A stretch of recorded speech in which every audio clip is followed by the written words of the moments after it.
know what it is to bat 300 in baseball? It's basically saying that you've got to hit 3 times, 3 out of 10 times you've got to hit the ball. And that's kind of really a representation of what it is in life. And if you don't know baseball, you know the analogy, it's really, again, percentage games. That you got to take so many hits in order to get to a certain number. And to get to 3 out of 10 in baseball, meaning be able to hit the ball with the bat 3 times out of 10, that takes immense skill. There's no question about it. You train year after year after year. You play in kids league. You move up to the ranks. You go into the semi-pro and so on and so forth. If you're lucky. But in real life, the thing is, there are millions and millions of successful people, right? You're not joining a baseball team where there's only 21 of them or 30 of them, and you somehow have to get selected out of millions of baseball players. It's different in life. Well, one thing that doesn't change is the fact you still need the skills. You have to be able to master the skills. And if you've ever read Malcolm Gladwell, you'll know that you've got your outliers, and you've got the fact that you have certain things going in your advantage just based on the fact that you were born a certain year, or you might have fall into a certain category of people. But that doesn't take away from the 10,000 hours in order to master something.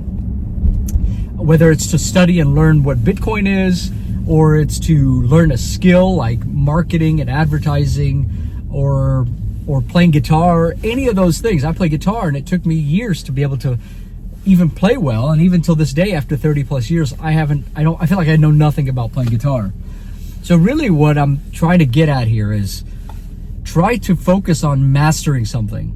Try to say to yourself, ask yourself very honest questions. Say, hey, have I really put in enough effort to say I'm a master at something? I've done the best I can to be an expert in my domain, in my field, so that I can go back and demand high dollar for my time. Command it, actually. You don't have to demand it. You're commanding it just based on the pure fact that the way that you go through the process of, let's say, discussing your skills with a prospect is so talented. You're so natural about it because it's like second nature to you. You don't even have to try. When you get to that point, you are then a master, and you can then succeed financially at anything that you want to do.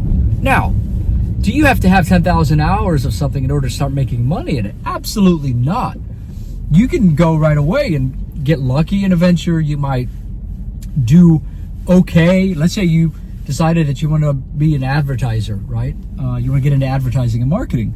Okay, you go and you spend 25, 30 hours building advertising campaigns. You start activating on social media, on search, and you start getting some results.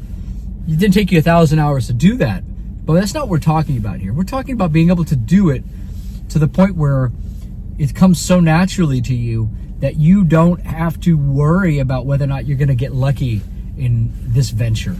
Now, there's always some external factors, but I think that represents 5 to 10% of the true potential of your success.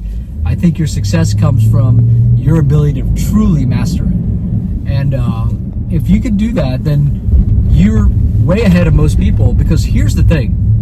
We have to be honest about something. This is really sort of where manhood comes in. And I'm speaking to the men not because, to be quite frank with you, women are extremely successful. Because I believe in many cases, and I come from a family of a lot of women. I've got 3 sisters, etc. And I believe women are extremely successful because they're hungry. They want to prove something to the world.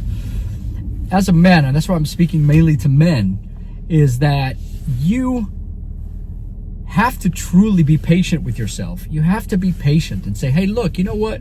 I don't know what I don't know, and I've got to figure out, I got to go from unconsciously incompetent, where you know that you don't know, right?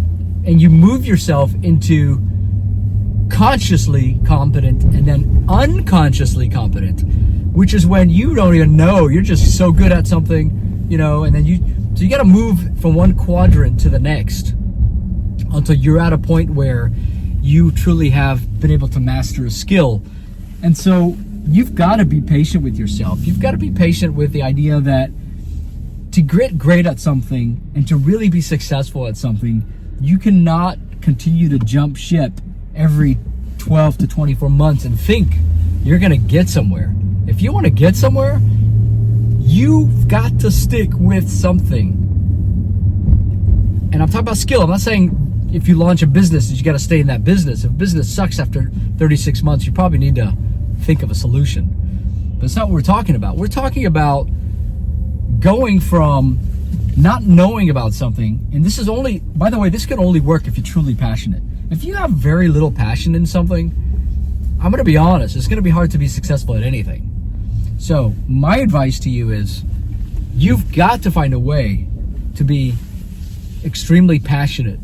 And you must ask yourself, you have to be super honest, am I passionate about this thing so much so that I'm willing to endure 3 to 5 years of brutality in order to get to the place where I know I can ultimately become just super unconsciously competent, that I'm so good at this thing I don't even have to think about it anymore. It's natural. And then you build on that, right? So I just kind of want to leave you with that idea that in order to be great, guys, you've got to be able to really stick with something to become a master at it.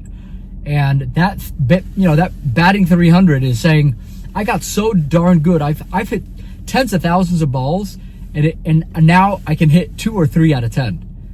And that's how you have to think about life. You're gonna have to crash. You're gonna have to keep trying things. You're gonna have to get new clients. You're gonna have to build a new business. You might have to do it 10 times before you're truly successful. But don't just jump ship on a business until you've truly understood the skills and you've mastered the skills at, running a venture, being a manager.